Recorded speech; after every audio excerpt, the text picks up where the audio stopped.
నిజామాబాద్ జిల్లా బోధన్ పట్టణంలోని ఏకచక్రేశ్వర శివాలయం యొక్క 66వ ఆవిర్భావం జయంతోత్సవం ఈ నెల 29 అమావాస్య రోజున ఉన్నదని, ఆ రోజున ప్రత్యేక పూజలు హోమాలను నిర్వహించడం జరుగుతుందని, అదేవిధంగా మహాశివరాత్రి సందర్భంగా ఆలయ గోపురానికి, ఆలయ ప్రాంగణంలో గల వాటన్నిటికీ రంగులు వేయడానికి శివరాత్రి మహోత్సవం నాడు అలంకరణకు సంబంధించి దేవాదాయ ధర్మశాఖ తరపున టెండర్లను వేయడం జరుగుతుందని, ఈ నెల 31న వేయాలని ఆలయ అభివృద్ధి కమిటీ చైర్మన్ హరికాంచారి వారి పాలక మండలిని తెలపడం జరిగింది. ఈ కార్యక్రమంలో ఆలయ కమిటీ చైర్మన్ హరికాంచారి, ధర్మకర్త మండలి సభ్యులు సింగం లక్ష్మణ్, సురలింగం, కమలా భూమేష్, కవిత, సంజీవ్ కుమార్, నగేష్, గణేష్ మహారాజ్ తదితరులు పాల్గొన్నారు. 30 నిమిషాలకు రుద్ర స్వాహాకారము మరియు 12 గంటల 30 నిమిషాల నుండి హారతి మంత్రపుష్పం జరపబడును. కాబట్టి బోధన్ పట్టణ మరియు పరిసర ప్రాంత ప్రజలు ఇట్టి కార్యక్రమానికి విచ్చేసి స్వామివారికి కృపకు కాగలరని చెప్పేసి మేము కోరడం జరుగుతుంది.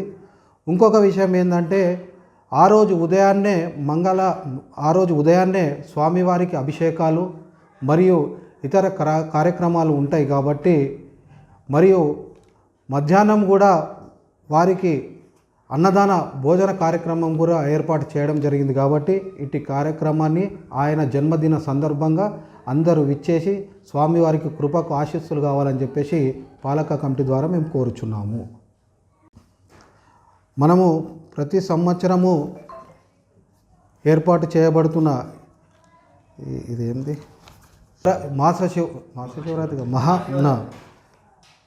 మహాశివరాత్రికి సందర్భంగా మన బోధన్ పట్టణ ఏకచక్రేశ్వర శివమందిరంలో ఇటు కార్యక్రమాలు ఏవైతే ఉంటాయో రంగులు వేయడం కానీ, మరియు చున్నాలు వేయడము, మరియు ప్లంబర్ను పిలవడము, మరియు వాటర్ కార్యక్రమాలు కానీ, టెంట్లు కానీ, దానికి సంబంధించిన రేపు శివరాత్రికి జరగబోయే శివరాత్రికి సందర్భంగా కొందరు దేవాదాయ ధర్మదాయ శాఖ ద్వారా టెండర్ ప్రకటన చేయడం జరిగింది.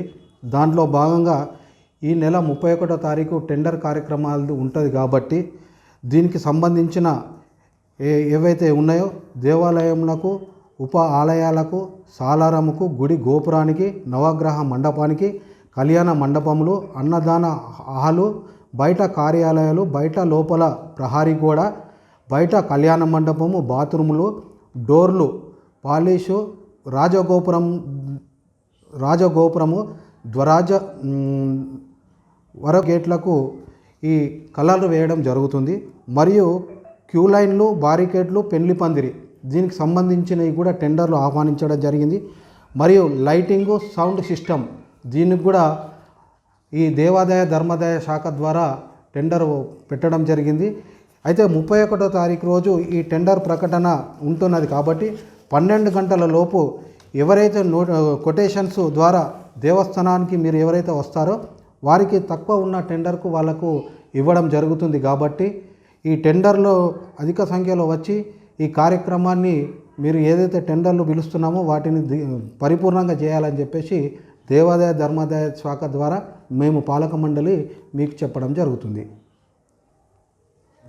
ఇటు టెండర్ ప్రకటన 31వ తారీఖు రోజున మధ్యాహ్నం 2 గంటలకు దేవాదాయ శాఖ పర్యవేక్షణలో సీల్డ్ కవర్లు తెరిచి అర్హత పొందిన వారికి ప్రకటించడం జరపబడును. అయితే దీని ప్రతులు కొందరికి మేము ఈ దేవాదాయ నోటీసు బోర్డు ద్వారా అతికించడం జరిగింది. మరియు ఉప కమిషనర్ దేవాదాయ శాఖ వరంగల్ గారి ద్వారా సమాచార నిమిత్తం సమర్పించడం జరిగింది.